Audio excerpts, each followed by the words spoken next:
Hola, ¿qué tal, damas y caballeros? Mi nombre es Vanessa Centeno y hoy cubriremos la clase número 3 de lectura y en esta ocasión hablaremos de los textos literarios e informativos. Una cosa más que se encontrarán en los textos literarios del examen de lectura del GED serán los pasajes literarios que han sido tomados principalmente de la literatura clásica del siglo XIX y comienzos del siglo XX, ¿sí? Algunos de los elementos que caracterizan a estas obras de ficción son, por ejemplo, el tema, que es algo de lo que vamos a estar hablando hoy. También estaremos hablando de el argumento o los acontecimientos que constituyen la historia. Estaremos hablando de los personajes, de cómo se desarrollan y las características de los personajes. También estaremos hablando de el narrador y los puntos de vista tanto del narrador como de los personajes. Empecemos con el tema.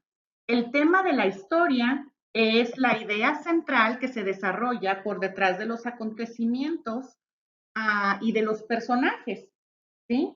Hay muchos tipos diferentes de temas. Por ejemplo, el tema de una historia puede ser cómo una persona falsamente acusada puede obtener justicia, o cuán difícil es hacer la paz entre amigos, o cómo un viaje puede ayudar a una persona a sentar cabeza.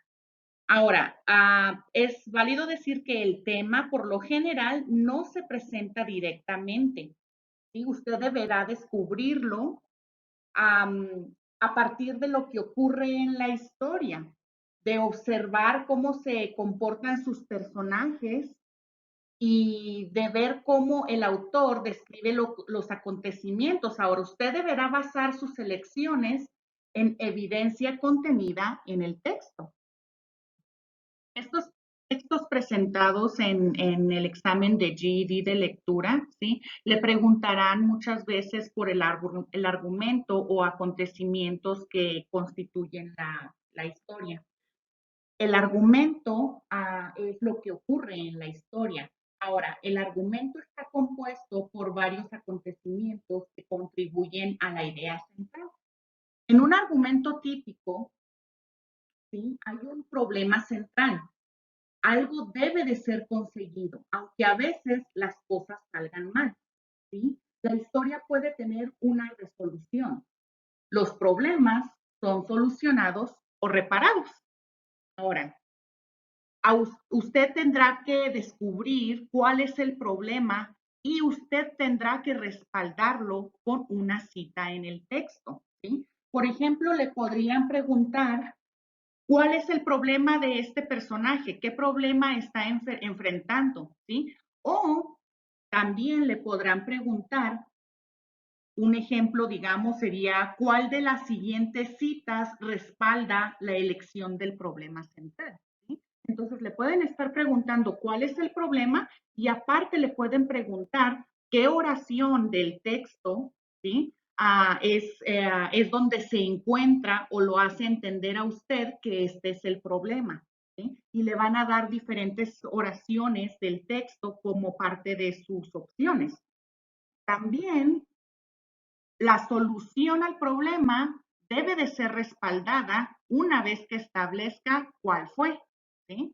Le pueden hacer preguntas como cuál de las oraciones o citas siguientes respalda la resolución del problema, ¿sí? La resolución prácticamente es la solución. O cómo sabemos que el problema se solucionó, en qué parte del texto, qué oración nos hace entender que el problema fue solucionado. Estas serán algunas de las preguntas que le podrán preguntar, ¿sí? Sobre los acontecimientos que constituyen la historia. Uno de los elementos más importantes en las obras de ficción son los personajes de la historia, ¿sí? Estos son los que dan forma y significado al relato. Los personajes de la historia son a menudo multifacéticos y demandan un estudio cuidadoso. Nos referimos a multifacéticos cuando los personajes van cambiando a través de la historia, ¿sí? Pueden empezar de una manera y terminar de otra. ¿sí? Pueden tener un pensamiento, una personalidad, incluso hasta rasgos físicos de una manera y a través de el texto, a través de la historia, esto va cambiando. Es a lo que le llamamos multifacético. Ahora, existen muchas maneras en las que un autor puede desarrollar los personajes en su historia. A veces los presenta directamente explicándonos cómo son, pero en la mayoría de los casos prefiere que el lector lo vaya descubriendo poco a poco a medida que el personaje habla o actúa, por lo que otros dicen de él o al ver cómo interactúa con otros, ¿sí? Ahora, también tenemos a lo que es la motivación. Cuando analicemos un personaje debemos tener también en cuenta su motivación, es decir, las razones por las que actúa de determinada manera. Algunas veces usted deberá inferir la motivación del personaje de la lectura, ¿sí? Entre líneas, porque no le va a ser explicado directamente. Recuerde que la palabra inferir, como lo explicamos en la clase anterior, una inferencia es colectar la información que nos están dando, como si fueran piezas de rompecabezas, ¿recuerdan? Y entonces juntarla para poder hacer una conclusión, lo que le llamamos educada, ¿verdad? Educada por la información que estamos recibiendo. ¿Sí? A eso le llamamos inferir. Otras veces el autor la expresará abiertamente, ¿sí? Esta motivación. Muchas veces les va a decir directamente cuál es la motivación, por qué el personaje actúa de esa manera, ¿sí? Entonces, en estos textos usted tendrá que analizar estas características del texto, como les menciono, son los personajes, ¿sí? Y la motivación que tienen estos personajes. A continuación les enseño un ejemplo de cómo podría presentarse una pregunta sobre personaje en el examen de GED. Algunas veces las vamos a poder ver como completar un organizador gráfico como el que tenemos aquí, en donde la idea principal sea el personaje que nos están pidiendo que analicemos, ¿sí?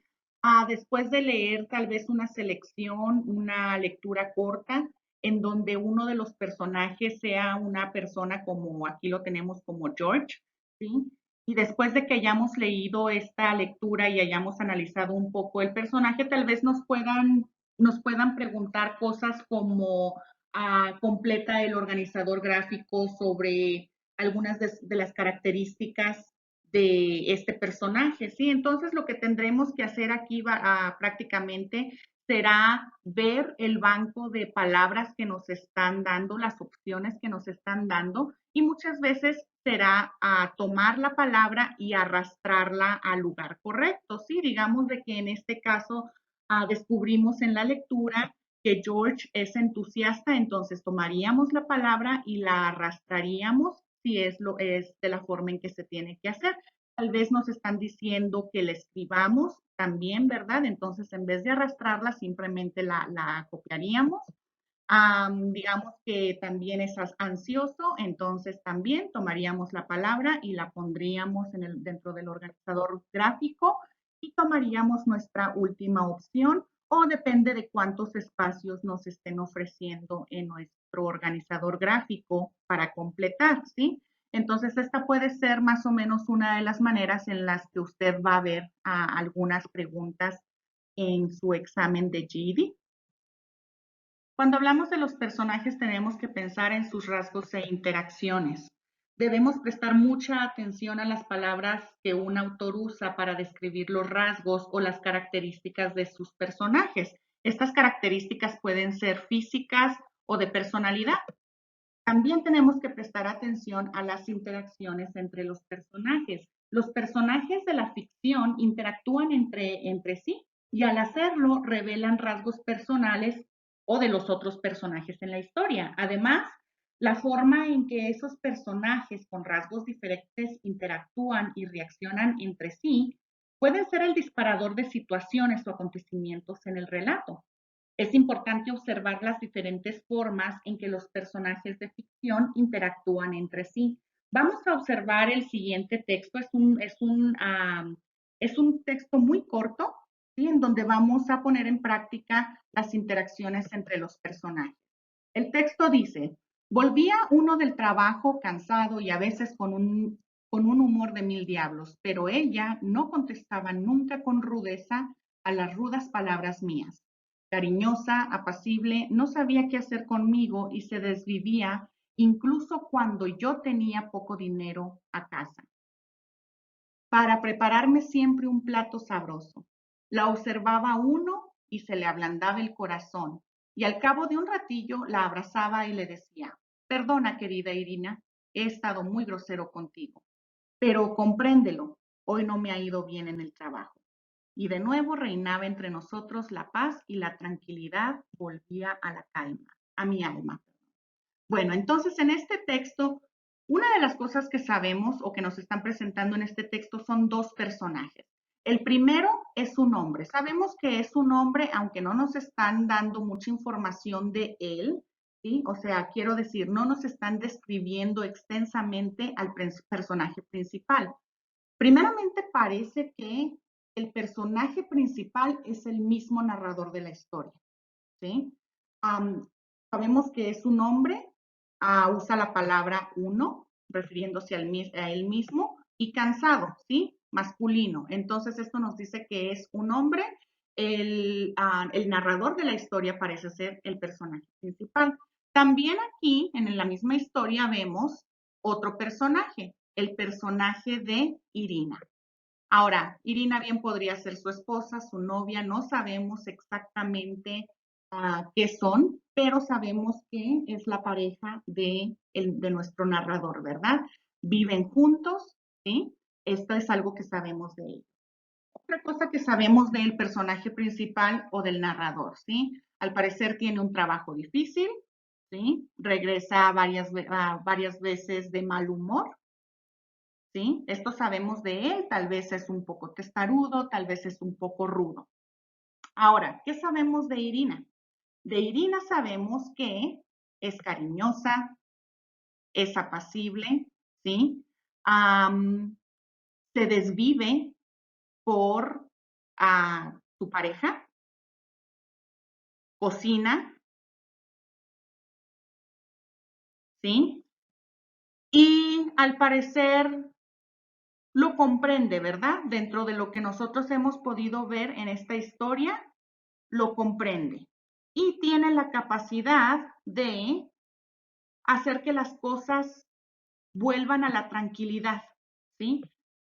Entonces esto nos explica un poquito, este texto nos ha explicado un poquito sobre cada uno de los personajes, los rasgos de cada uno de los personajes, ¿sí? Ahora, en la siguiente parte vamos a ver cómo se podría esto presentar en una pregunta sobre la interacción de los personajes. Por favor, tomen en cuenta este texto y lo que acabamos de decir y nos vamos en este momento a lo que sería un ejemplo de una pregunta de rasgos o de interacciones entre personajes.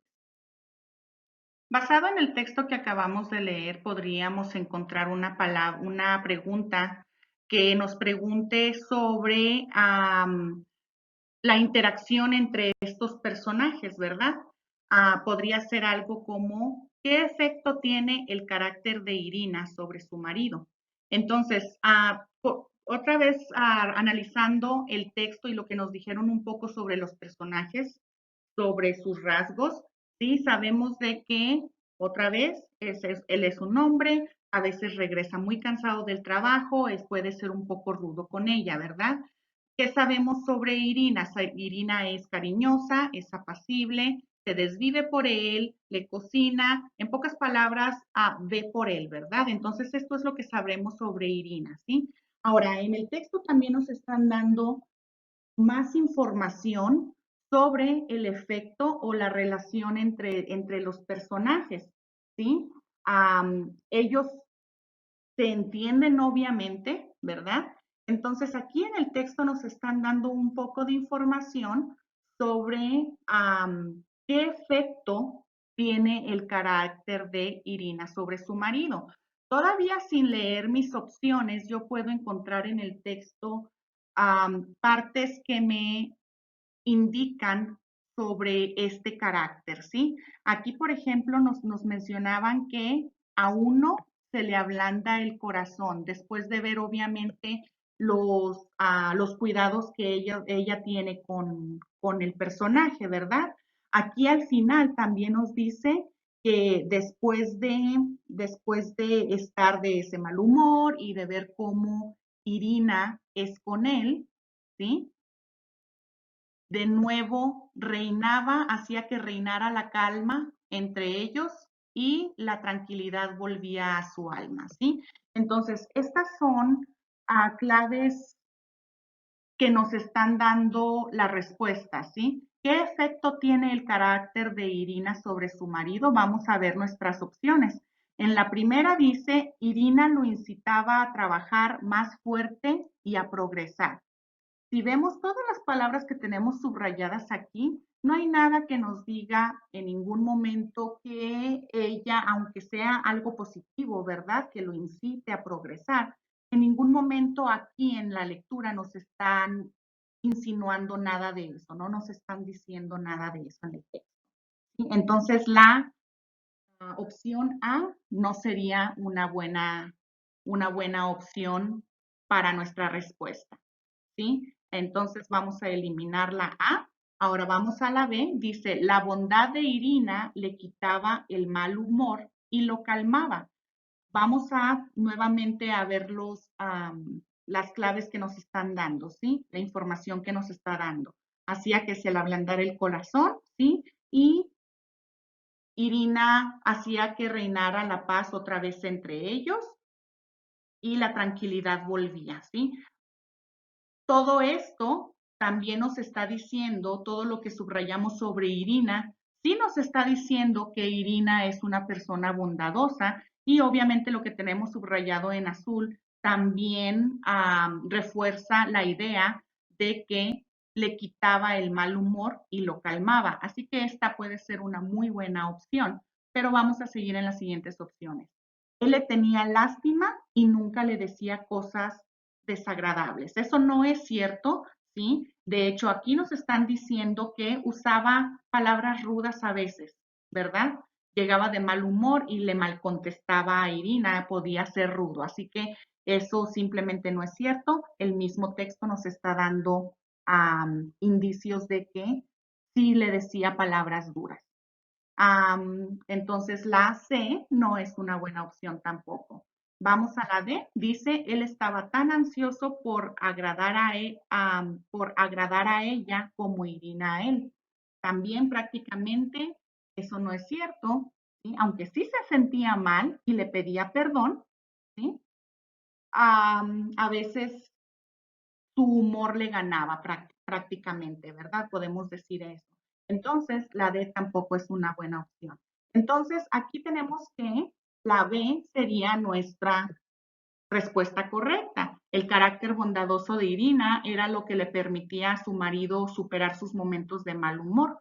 El texto nos está demostrando en repetidas oportunidades que la opción B es la respuesta correcta. Ahora vamos a hablar sobre la ambientación en el texto. La ambientación es el escenario en el que transcurre el relato.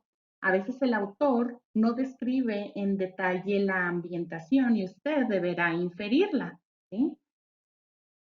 Entonces vamos a ver el siguiente texto para hacer inferencias en el lugar y en el momento en el que está transcurriendo el relato. Veamos este corto texto, dice, la arena se le había metido en su traje de baño. El sol le quemaba la piel. Rodrigo estaba cansado, pero no quiere irse. El sonido de las olas le resultaba una música sedante, pero su madre le había dicho que debería ir primero a almorzar a la casa y luego salir a hacer las compras para la cena. ¿Sí? Entonces, si vemos este texto y estamos pensando o queremos hacer una inferencia sobre el escenario en el que está transcurriendo este relato, podemos encontrar aquí varias palabras que me dan claves, ¿sí? Por ejemplo, sabemos de que el sol le quemaba, ¿sí? Entonces, hay sol También aquí nos están diciendo, nos están hablando de las olas, ¿sí? Entonces, esto me da una idea de dónde puede estar. También aquí nos están diciendo las palabras la arena, ¿verdad? ¿Sí? Entonces, estas tres palabras ya me dan una muy buena idea de la ambientación, ¿sí? Ahora, aquí, por ejemplo, sabemos que estamos hablando de la playa. Este relato está ocurriendo en la playa. Ahora vamos a ver sobre, o vamos a hablar un poquito sobre también el tiempo, ¿sí?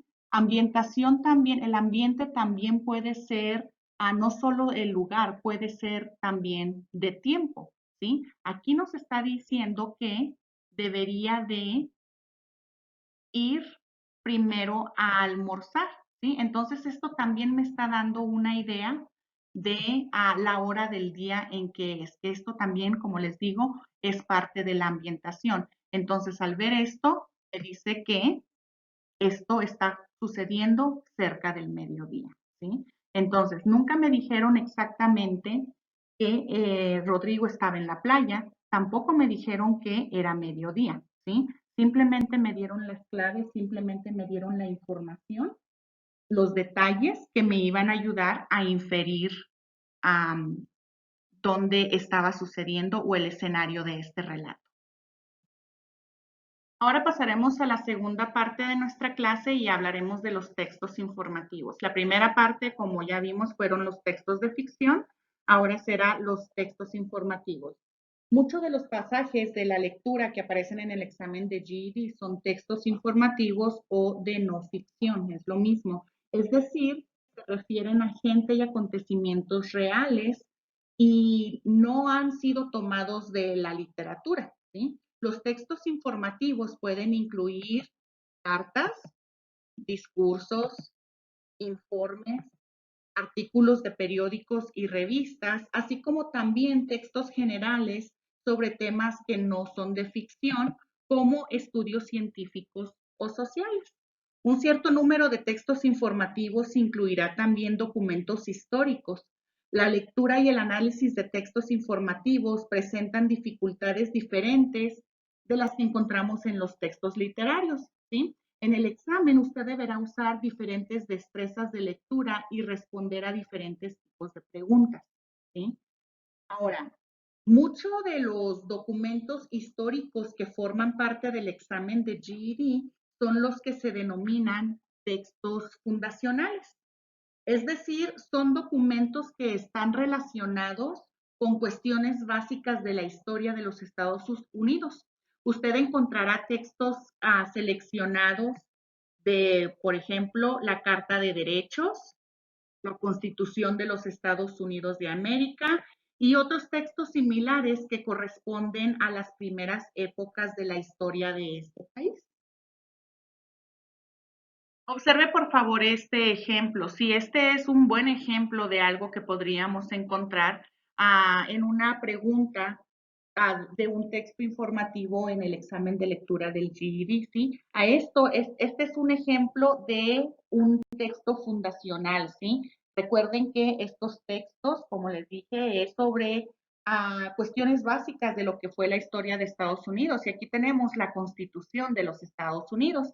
Aquí nos está enseñando las primeras 4 enmiendas. Tal vez no tengamos muy entendido qué son las enmiendas, ni mucho de lo que es la Constitución de los Estados Unidos. Esto después lo vamos a cubrir, ¿sí? Realmente el contenido de la historia de los Estados Unidos una vez que estemos en la sección de estudios sociales, ¿sí? Cuando les dé las clases de estudios sociales para tomar ese examen, ¿sí? Pero en este caso es simplemente un texto fundacional que estamos usando como ejemplo, ¿sí? La Constitución de los Estados Unidos. Entonces, como les menciono, aquí vemos las 4 enmiendas. Tenemos la primera, aquí tenemos la segunda, tercera, y cuarta. Ahora, cuando nos hagan una pregunta, tal vez, si nos hacen una pregunta de un texto así, tal vez le pueden preguntar sobre la idea general, que sería a toda la enmienda, todas las enmiendas, toda la Constitución, ¿sí? Pero sería sobre todo en textos o en documentos como estos, son demasiado largos, ¿verdad? Para sacar una idea general. Entonces, lo más probable es que le hagan preguntas de un grupo de enmiendas, digamos, o de una sección, o nada más tal vez vayan a tomar una parte, se la mostrarán y tal vez le hagan preguntas directamente solo de esa parte, ¿sí? Ahora, como les digo, aquí tenemos la Constitución, parte de esta Constitución, entonces ahorita les voy a enseñar una pregunta que se refiere a este documento, ¿sí? Ya pasamos a la siguiente y lo vemos. Por ejemplo, dice aquí, ¿cuál es la idea central de la cuarta enmienda? Si recuerdan ustedes, en la primera clase que tuvimos sobre lectura, estuvimos hablando de lo que significa idea central. Idea central es de lo que generalmente habla el texto, ¿sí? La idea principal de todo el texto. Entonces, aquí nos están diciendo que quieren la idea central, pero únicamente de la cuarta enmienda, ¿sí? Aquí la cuarta enmienda dice el derecho de los habitantes de que sus personas, domicilios, papeles y efectos se hallen a salvo de pesquisas y aprehensiones arbitrarias será inviolable y no se expedirán al efecto mandamientos que no se apoyen en un motivo verosímil, estén corroborados mediante juramento o protesta y describan con particularidad el lugar que debe ser registrado y las personas o cosas que han de ser detenidas o embargadas, ¿sí? Entonces, aquí nos están preguntando simplemente sobre esta enmienda, ¿no? No se están preguntando ni sobre la primera ni sobre la segunda, ¿sí? Entonces tenemos que poner mucha atención a lo que estamos leyendo, tenemos que pensar en lo que estamos leyendo. Todas estas enmiendas de la carta de, perdón, de la Constitución, ¿sí? Nos están hablando de leyes, de cómo el gobierno no podrá abusar de sus ciudadanos, ¿sí? ¿Qué es lo legal y qué no es lo legal? ¿Sí? Entonces vamos a ver nuevamente la cuarta. Dice que el derecho de los habitantes de sus personas, domicilios, papeles y efectos, ¿sí? Entonces prácticamente nos está dando a los ciudadanos el derecho sobre nuestras personas, sobre nuestros domicilios, nuestros papeles y efectos, que todos estos efectos aquí nos están diciendo que todas estas cosas se hallen a salvo de pesquisas y aprehensiones arbitrarias y que esto será inviolable. O sea, en pocas palabras nos están diciendo que no será permitido, ¿sí? Que no será permitido que vayan a nuestro domicilio y tomen nuestras cosas arbitrariamente. ¿Qué significa arbitrariamente? Sin una razón, tal vez sin una orden judicial, ¿verdad? Entonces, aquí nos están diciendo que esto será inviolable. También nos está diciendo que no se expedirán al efecto mandamientos que no se apoyen en un motivo verosímil, ¿sí? Entonces, ¿qué significa? Que tiene que haber una razón por la que lo hagan, ¿sí? Todo esto no lo pueden hacer nada más porque sí. Que estén corroborados estos motivos, que estén corroborados mediante juramento o protesta y describan con particularidad el lugar que debe ser registrado y las personas o cosas que han de ser detenidas o embargadas. En pocas palabras, este papel, esta orden, ¿sí? Debe de especificar el lugar que debe ser registrado, la persona que debe ser registrada y qué es lo que debe ser detenido o embargado. ¿Qué es lo que están buscando? No pueden ir nada más a la casa de uno a tomar cosas, llevárselas y pues, ay, a ver si nos sirven y si no, pues no. También nada, no pueden ir simplemente a una casa o agarrar a personas al azar, ¿sí? Y empezar a registrarlas. O sea, debe de estar bien especificado en la orden qué debe de ser registrado, a qué personas y qué es lo que se está buscando. Porque lo demás es ilegal, ¿verdad? ¿Sí? Todo esto, todos nuestros papeles, nuestros domicilios, nuestras cosas, se hallarán a salvo de pesquisas arbitrarias. Entonces, ahora, ya que entendemos un poquito mejor la cuarta enmienda, ¿sí? Regresemos a la pregunta. Dice, ¿cuál es la idea central de la cuarta enmienda? Vamos a tener en cuenta lo que acabamos de leer de la cuarta enmienda. Vamos a tener en cuenta lo que tenemos subrayado, lo que hablamos, que nos está diciendo esta enmienda, ¿sí? Y vamos a ir por cada una de las opciones a ver cuál tiene sentido o es o se empareja a lo que tenemos las claves que tenemos de la cuarta enmienda. Dice, los habitantes podrán ser sujetos a registros arbitrarios bajo ciertas circunstancias. ¿Sí? Si pensamos otra vez, aquí dice que simplemente será inviolable. ¿Sí? Eso de registros arbitrarios, ¿qué significa arbitrarios? Pues registros arbitrarios significa sin razón. ¿Sí? Abusando de la ley, abusando del poder, ¿sí? Entonces aquí nos está diciendo que esto será inviolable. Entonces, esto está completamente en contra de lo que en realidad nos está diciendo la cuarta enmienda, así que esa no es una buena respuesta. La B nos dice, los habitantes tienen el derecho de no ser sometidos a registros arbitrarios. Ahora, regresamos a lo que subrayamos, que se hallen a salvo de pesquisas y apresiones arbitrarias, ¿sí? Entonces aquí están usando la palabra clave no ser sometidos a estos registros arbitrarios. Esta opción suena bastante viable, ¿verdad? Pero vamos a continuar a los siguientes. Esto es algo muy importante que tenemos que hacer cada vez que tomamos a cualquier examen, sobre todo en exámenes como el GED, ¿sí? No nos podemos ir con la primera respuesta que suena lógica o que suena como una buena opción. Tal vez la primera respuesta suene muy bien, no podemos simplemente escogerla y ignorar las siguientes. Tenemos que realmente leer todas porque algo que tal vez podría pasar es que pueden poner opciones que suenen muy similares, ¿sí? Entonces a veces nos vamos con la primera sin realmente poner atención a todo lo demás que nos están, las otras opciones que nos están dando, ¿sí? Entonces, aunque la B suena como muy buena opción, ¿sí? Es simplemente recomendable que vayamos a la siguiente. La C dice, los registros arbitrarios están permitidos si se realizan de cierta forma.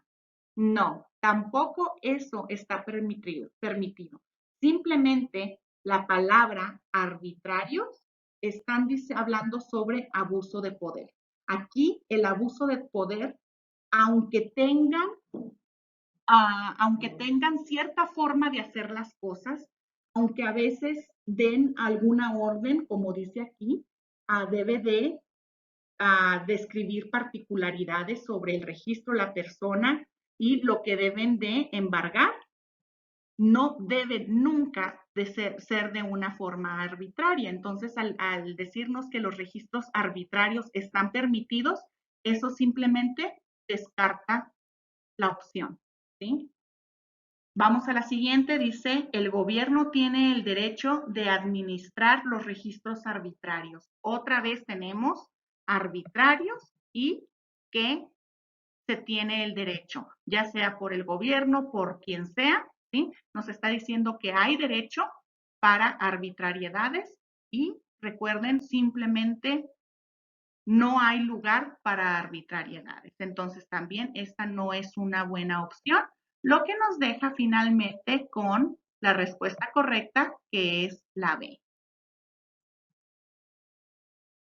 Ahora pasemos a hablar sobre inferencia de relaciones entre las ideas. Sobre todo en los textos de no ficción, los autores relacionan las ideas entre sí para respaldar un punto de vista o avanzar una tesis. Algunas de las formas en que las ideas pueden estar relacionadas son por la causa y efecto, ¿sí? Que es un acontecimiento, que significa que un acontecimiento tiene una consecuencia. Por comparación y contraste, que dos ideas son similares o diferentes, o por ideas paralelas. Aquí les enseño un ejemplo de lo que es causa y efecto, ¿sí? A menudo las ideas están vinculadas entre sí por relaciones de lo que es esto de la causa y el efecto. Es decir, que una idea o un acontecimiento o tendencia es la causa de una segunda idea, ¿sí? De una segunda idea o tendencia. La segunda idea es un efecto o una consecuencia de la primera idea. Este tipo de relación entre ideas se encuentra con frecuencia en textos de no ficción y en particular en discursos, ¿sí? Entonces, aquí les enseño un diagrama de más o menos cómo podemos organizar la idea de causa y efecto. La causa es el acontecimiento, lo que pasó, o podemos decir que por este evento, ¿sí? Pasó el efecto o esto pasó, ¿sí? Entonces tenemos causa, tenemos efecto. La causa es el acontecimiento y el efecto es la consecuencia del acontecimiento. También podemos decir que la causa es decir, por este evento, esto pasó, ¿sí? Esto pasó sería el efecto. Aquí tenemos un ejemplo, ¿sí? La causa, el acontecimiento o evento es, muchas personas en Inglaterra querían libertad de religión, ¿sí? Entonces, ¿qué pasó? ¿Qué pasó por esto? Bueno, pues entonces hicieron un viaje al Nuevo Mundo y buscaron asentarse en las colonias, ¿sí? Entonces, como les acabo de mencionar, esto ocurre mucho en escritos de no ficción, ¿sí? Porque toda nuestra vida está basada en causa y efecto. Un acontecimiento siempre nos va a traer una consecuencia, ¿sí? Entonces, esto es muy importante saber analizarlo, saber encontrarlo en el texto, ¿sí? Y entenderlo. Nuevamente, la causa es el acontecimiento, el efecto es la consecuencia a ese acontecimiento. Pasamos a lo siguiente, que es una práctica precisamente de causa y efecto. Y les enseño una corta lectura, ¿sí? Y este es un discurso que nos enseña la causa y efecto. Vamos a poner atención y vamos a tratar de localizar la causa y el efecto. Dice, conciudadanos, estoy aquí para defender mi posición. En la actualidad, la gente no tiene suficientes empleos en nuestro estado, pero el problema del desempleo no se resolverá hasta que consigamos que nuestra débil economía se ponga de nuevo en marcha. Otros políticos hablan también sobre el fortalecimiento de la economía, pero no tienen ningún plan para hacer que esto suceda. Es por eso que estoy proponiendo nuevas medidas que afectarán positivamente la economía y las perspectivas de empleos. Estas medidas tendrán un impacto directo en su bienestar. Voten por mí en las elecciones de noviembre, me comprometo a hacer todo lo necesario para estabilizar la economía y crear más puestos de trabajo. Bueno, aquí en este texto es muy importante que notemos las dos ideas principales que nos están presentando, ¿sí? Y vamos a ver que estas ideas principales están relacionadas en causa y efecto. Durante todo el texto, ¿sí? Nos están hablando de que la gente no tiene suficientes empleos, ¿sí? Entonces voy a subrayar todas las partes que hablan de desempleo, aquí tenemos otra vez la palabra, ¿sí? A ver, ¿dónde más encontramos? Mm, seguimos buscando. Perspectivas del empleo, ¿sí? Aquí tenemos otra vez esa palabra. Me comprometo a hacer todo lo necesario. Economía, crear más puestos de trabajo. Todas estas palabras que yo les subrayé en amarillo tienen que ver con empleo o desempleo, ¿verdad? Nos están diciendo que aquí un problema, el problema que tenemos en la actualidad es el desempleo, ¿sí? Ahora, vamos a poner atención a la siguiente idea principal que se manifiesta por todo este texto. La siguiente es, aquí se las encuentro, economía débil. La economía. Nos están diciendo que la economía débil, dice, el problema del desempleo no se resolverá hasta que consigamos que nuestra débil economía se ponga de nuevo de marcha. Entonces, yo aquí encontré la palabra economía varias veces. Que se tiene que fortalecer la economía, ¿sí? ¿Por qué? Porque nos están diciendo que nuestra economía es débil, ¿sí? Aquí otra vez tenemos la palabra economía, estabilizar la economía, ¿sí? En todos estos sí nos están tal vez en muchas de estas palabras que les subrayé, no dice en todas economía débil, ¿sí? Pero nos están diciendo que queremos fortalecer la economía. ¿Por qué la queremos fortalecer? Porque de acuerdo a este candidato tenemos una economía débil, ¿sí? Entonces, vamos a tener estas dos cosas en cuenta, ¿sí? Estas palabras aparecieron muchas veces en el texto, ¿sí? Esto es algo importante que debemos de hacer, es una de esas cosas que debemos de analizar mientras estamos leyendo. Hay ciertas ideas que están apareciendo varias veces en el texto, ¿sí? Entonces eso nos puede ayudar para ideas centrales, para causa y efecto, para si es si estamos hablando de textos de no ficción, de rasgos de personaje, características del texto, el simplemente tener la audacia de identificar cuáles palabras se repiten o cuáles ideas están siendo constantemente repetidas en un texto, nos van a ayudar mucho en el momento de realmente poder pensar en lo que se trató el texto y nos van a ayudar consecutivamente en las preguntas. ¿Sí? Ahora vamos a pasar a la pregunta. Vamos a tener estas dos ideas en mente. Estamos hablando de economía débil y de que no hay suficientes empleos. Pero sobre todo que pongamos atención en lo que nos están diciendo que está sucediendo en la actualidad. La gente no tiene suficientes empleos en el Estado, pero el problema del desempleo tiene que ser corregido al corregir nuestra economía débil, ¿verdad? Entonces vamos a pensar en eso y pasamos a la pregunta. La pregunta nos dice, ¿cuál es la relación de causa y efecto descrita en este pasaje? Recuerden, por favor, que la causa es el acontecimiento, ¿sí? Y el efecto es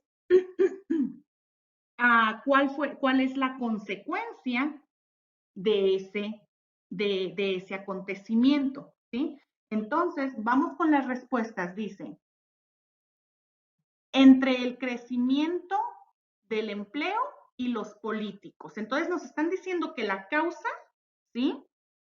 Que la relación es que hay un crecimiento de empleo y que tiene que ver con los políticos. Si recordamos bien en lo que acabamos de leer, nunca mencionaron a los políticos. Sabemos que este discurso era de un político, ¿verdad? Era algún candidato, ya sea para gubernatura o para presidencia, no sabemos, no especifica, ¿verdad? Sí, es un político, pero en el discurso jamás salió varias veces la idea de políticos. Así que esta no tiene sentido para nosotros, así que la vamos a descartar. ¿Sí? La siguiente dice, entre una economía débil y la falta de empleos. Si recordamos bien, estas dos ideas sí fueron presentadas en el escrito, ¿verdad? Eran las dos ideas centrales. Estaban diciendo que había una economía débil y que había falta de empleos. están relacionadas, ahorita revisamos eso, vamos a mantener esta idea en mente y pasamos a la siguiente opción. Entre los políticos y una economía fuerte. Nuevamente, nos están dando la palabra los políticos. Los políticos jamás fueron idea central en el texto, así que la podemos especificar. Al final tenemos entre la falta de empleos y una economía fuerte, ¿sí? Ahora, si nos damos cuenta aquí nos están diciendo la palabra economía fuerte, ¿sí? Esa no era la palabra, era economía débil, pero, ¿sí? Ah, podemos poner alguna de estas ideas en la causa y luego en el efecto y que tenga sentido, ¿sí? Si yo pongo falta de empleos como la causa, como el acontecimiento, si no hay empleos, ¿cuál va a ser entonces la consecuencia de que no haya empleos? ¿Vamos a tener una economía fuerte, como lo sugiere a la respuesta número D? Digo, la respuesta D, no, ¿verdad? Ahora, vamos a tratar de voltear la idea. Voy a poner economía fuerte como un acontecimiento.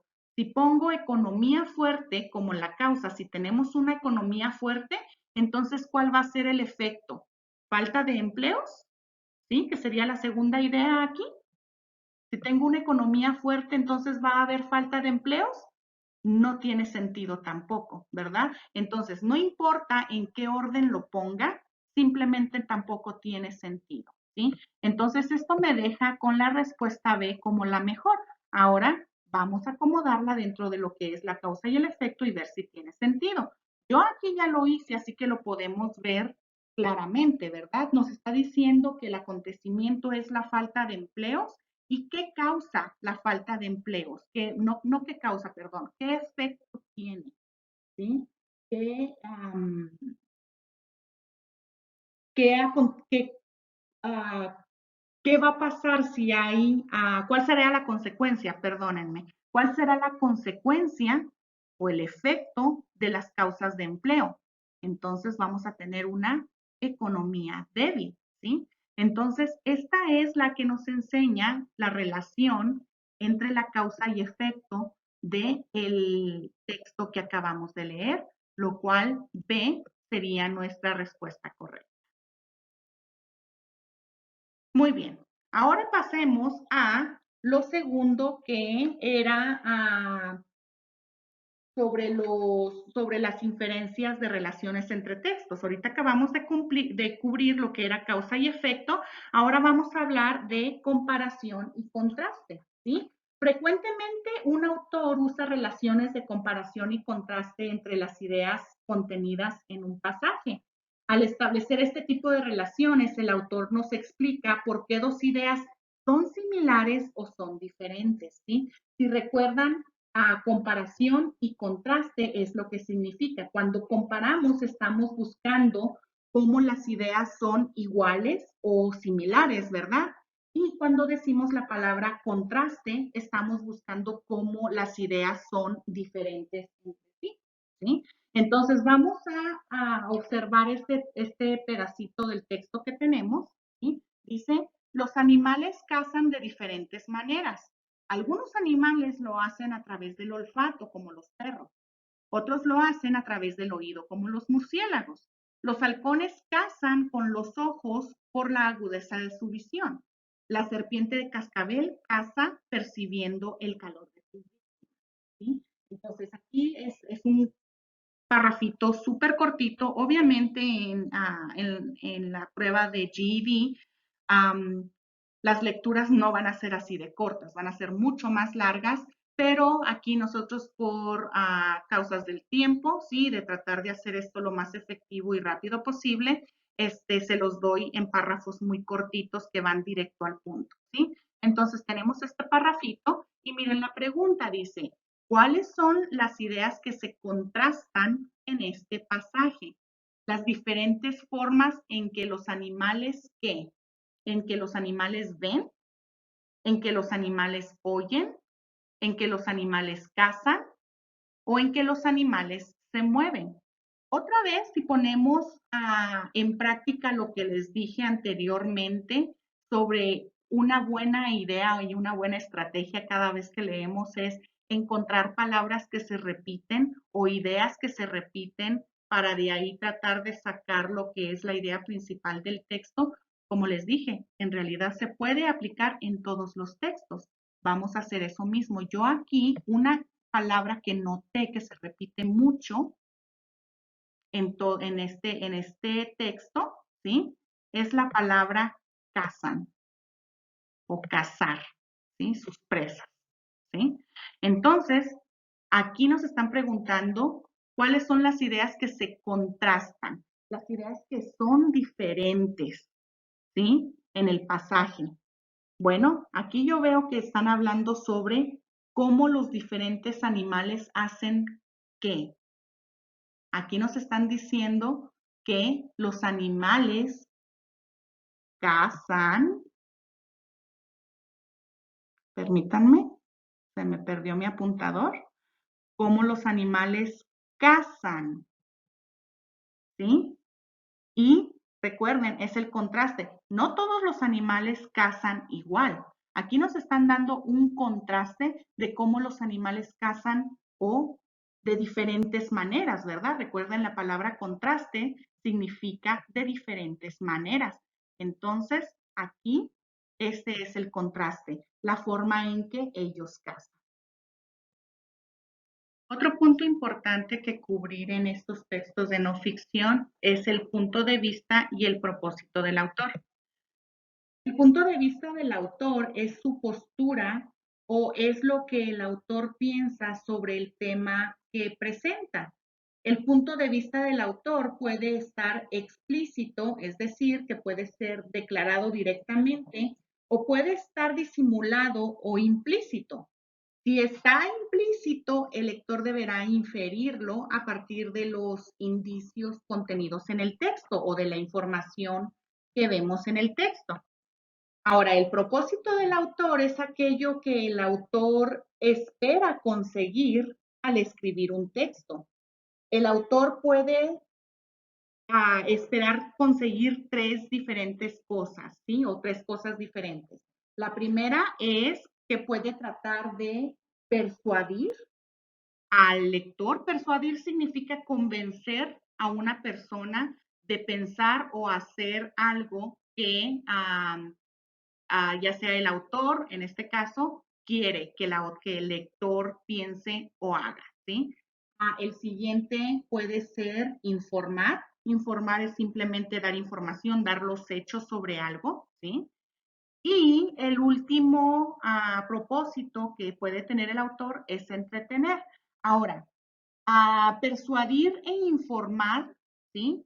Esto se da mayormente en los textos de no ficción, en los textos informativos, ¿sí? Por eso les llamamos textos informativos, porque nos van a informar. También en el momento en el que nos están tratando de persuadir, nos están dando información. No nos puede alguien persuadir dándonos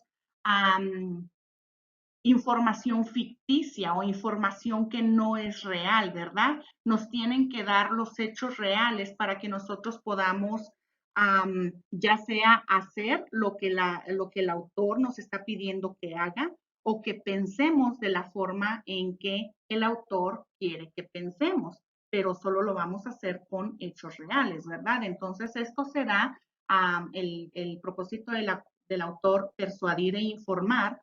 Por lo general van a ser en los textos de no ficción. Y la última, de entretener, esta por lo regular pasa en los textos de ficción. Sí, tenemos los cuentos, tenemos la literatura. Muchas veces simplemente nosotros leemos un libro por el simple hecho de entretenernos, ¿sí? Donde los personajes, los escenarios son inventados, no son reales, ¿verdad? Entonces, por lo general, el propósito del autor de entretener van a pasar en los textos de ficción. Una forma fácil de pensar en los propósitos del autor es usando la palabra pie, que es simplemente un acrónimo de persuadir, informar y entretener. Es algo que por lo menos a mí me ha ayudado a recordarlo fácilmente, ¿sí? Entonces ahora les voy a enseñar algunos ejemplos y algunas prácticas de cómo se podrían presentar preguntas sobre punto de vista y propósito del autor en el examen del GED. Por favor, recuerden que estas prácticas, ah, como les mencioné hace un momento, hace un ratito, no son realmente de este largo, ¿sí? Las lecturas no son así de largas.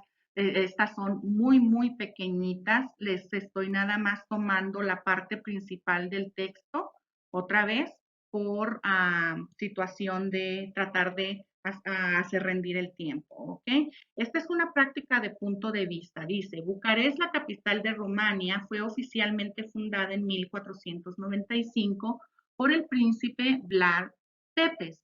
Esta encantadora ciudad, situada a la orilla del río Danubio, cobró importancia por ser la ciudad desde la que el príncipe gobernaba. Si bien el príncipe Vlad alcanzó notariedad por la forma cruel en que trataba a sus enemigos, su reputación inspiró el personaje de ficción del conde Drácula, creado por el escritor irlandés Bram Stoker.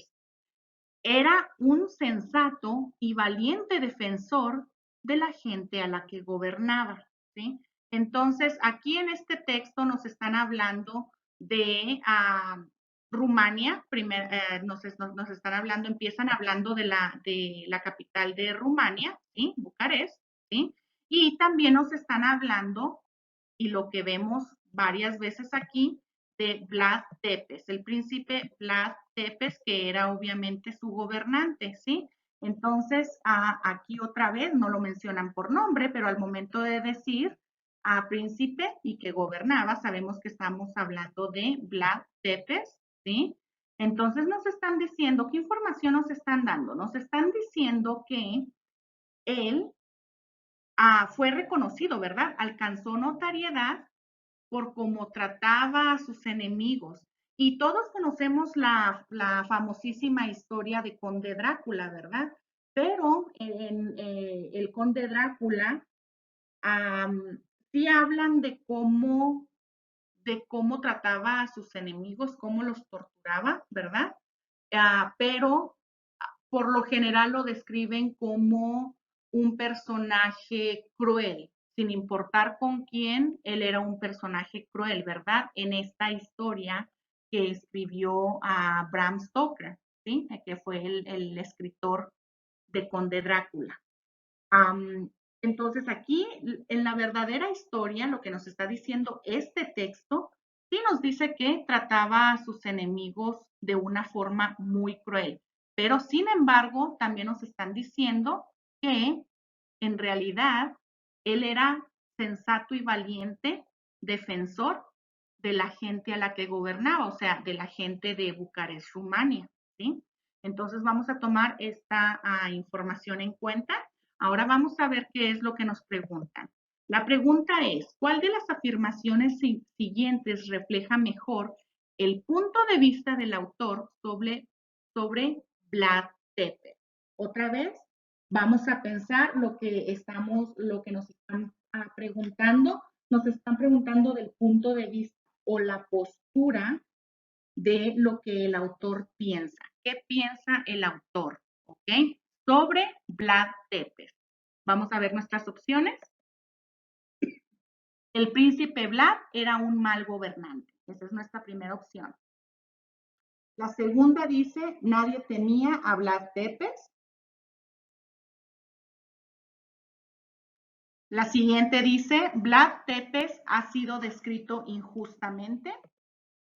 Y la siguiente dice, el conde Drácula no provoca tanto terror como el verdadero Vlad Tepes. Entonces vamos a analizar cada una de estas respuestas.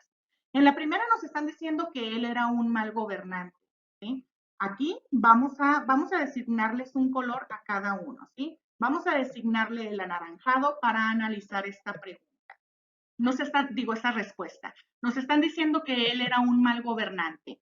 ¿Sí? Tengo que apoyar mi respuesta de por qué sí o por qué no, la respuesta A es la correcta. Esa aquí nos está diciendo todo lo contrario, que era un sensato y valiente defensor de la gente a la que gobernaba. Entonces, la A es completamente opuesto a lo que nos está realmente diciendo la historia, por lo cual la A no es la respuesta correcta. Vamos a ver la B, dice que nadie temía a Blas Tepes. La vamos a asignar este color, ¿sí?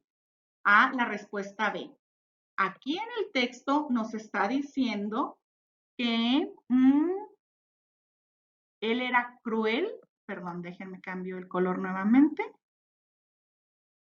que tenía una forma cruel en que trataba a sus enemigos, ¿sí? Entonces, si los trataba cruelmente, ¿cuál es la razón de tratarlos cruelmente, de tratar cruelmente a sus enemigos? Pues era de inspirar temor, ¿verdad? Para que nadie se metiera con él, para que los otros ya sea reinados o los otros países no se metieran con él. Entonces, este también descalifica la respuesta B, ¿sí? Porque precisamente trataba cruelmente a sus enemigos para que le temieran. Ahora vamos a ver la respuesta C.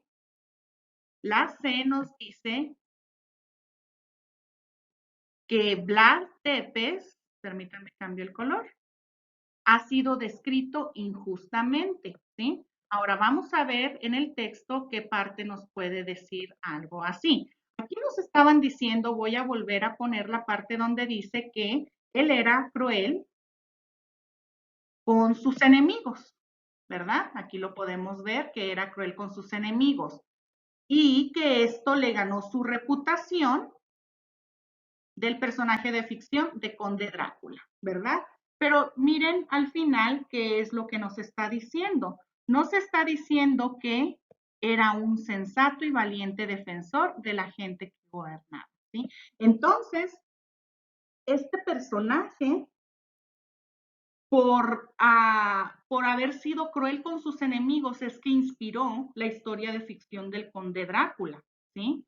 Y de esa es la forma en que todos lo conocemos, como una persona cruel, como una persona despiadada. Sin embargo, en realidad, sí, era cruel con sus enemigos, pero valiente y sensato y valiente defensor de la gente que gobernaba. Entonces, esta puede sonar como una buena respuesta, porque realmente ha sido descrito injustamente. Jamás nos imaginaríamos que Vlad Tepes en realidad era bastante sensato y defensor de su gente. Pero vamos a pasar a la última.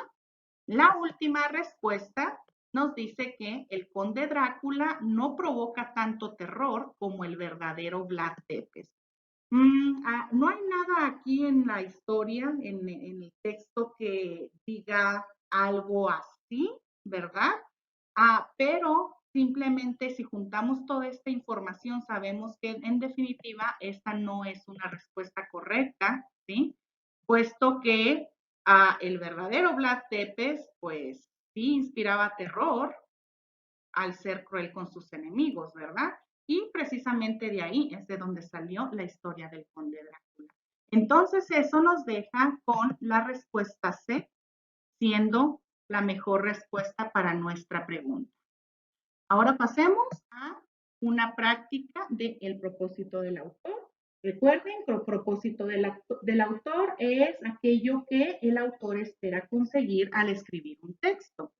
Entonces tenemos la siguiente pregunta, perdón, el siguiente texto. Dice, hasta hace relativamente poco tiempo en la historia de la humanidad, el remedio más popular para combatir todo tipo de enfermedades era la sangría. Se colocaban sanguijuelas sobre la piel del enfermo hasta que éstas le extrajeran entre 12 y 80 onzas de sangre. La sangría se usaba habitualmente para tratar brotes de fiebre amarilla en el siglo XVIII. Las ropas de George Washington, por ejemplo, aquí hay un error, perdón, no es ropas, es tropas. El autocorrector me cambió la palabra, pero bueno, las tropas de George Washington, por ejemplo, usaban regularmente la sangría para tratar a sus enfermos, aunque el proceso no ayudaba a aquellos soldados muy debilitados por el frío o mal alimentados, ¿sí? Entonces aquí prácticamente nos están hablando de un procedimiento llamado sangría, ¿sí?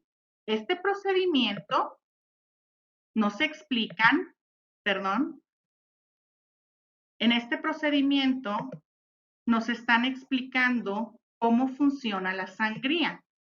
Sanguijuelas que extrajeran entre 12 y 80 onzas, ¿sí? Otra vez aquí vuelven a mencionar la palabra sangría y cómo la usaban. Tratar brotes de fiebre amarilla, ¿sí? La usaban regularmente durante las tropas de George Washington, ¿sí? La usaban regularmente para tratar a enfermos, ¿sí? Aunque, como dicen, no ayudaba mucho a los que ya estaban débiles por el frío o mal alimentados, ¿verdad? Porque obviamente está sacando sangre y pues aún los debilitaban más, ¿verdad? Pero bueno, entonces aquí subrayé todas las ideas, todas las palabras que me ayudan a atender la idea principal de este texto. Aquí prácticamente yo nada más estoy aprendiendo sobre la sangría, ¿sí? El procedimiento este llamado sangría. Vamos a ver la pregunta.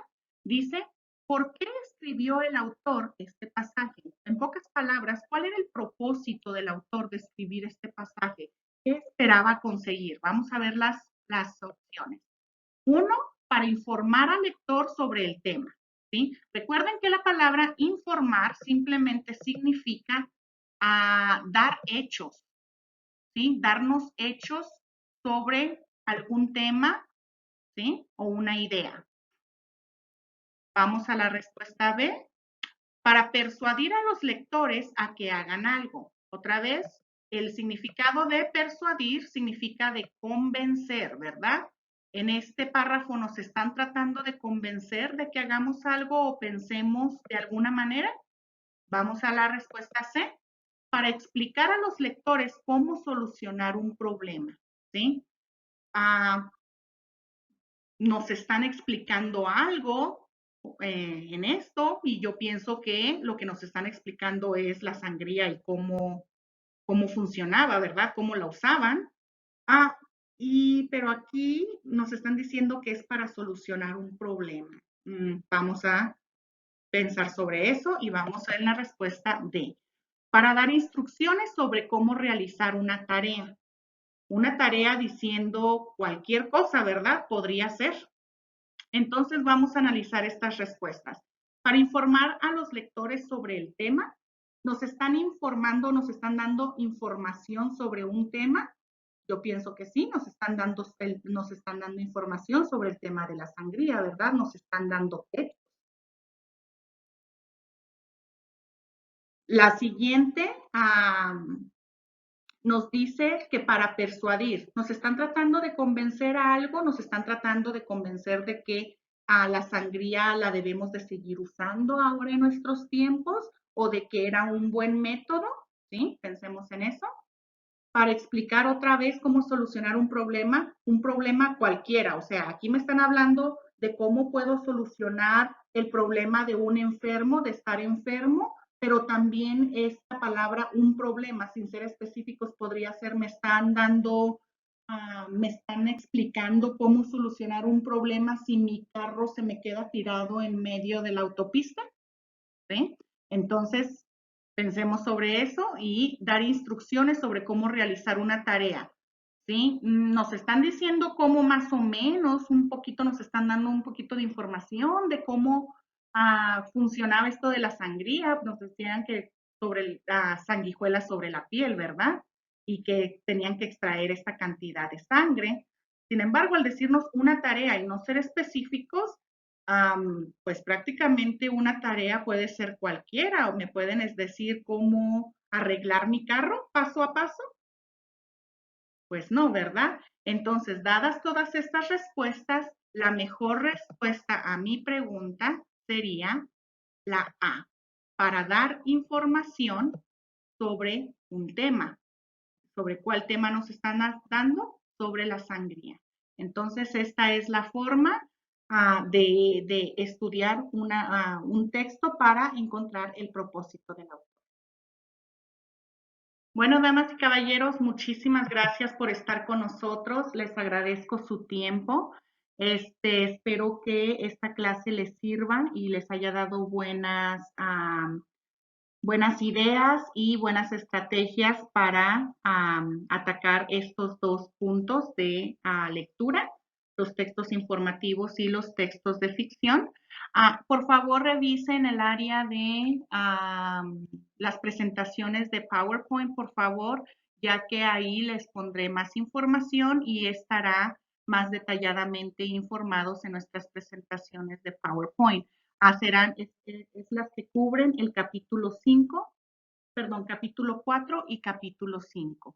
Así que muchas gracias, buenas noches y espero verlos la próxima vez.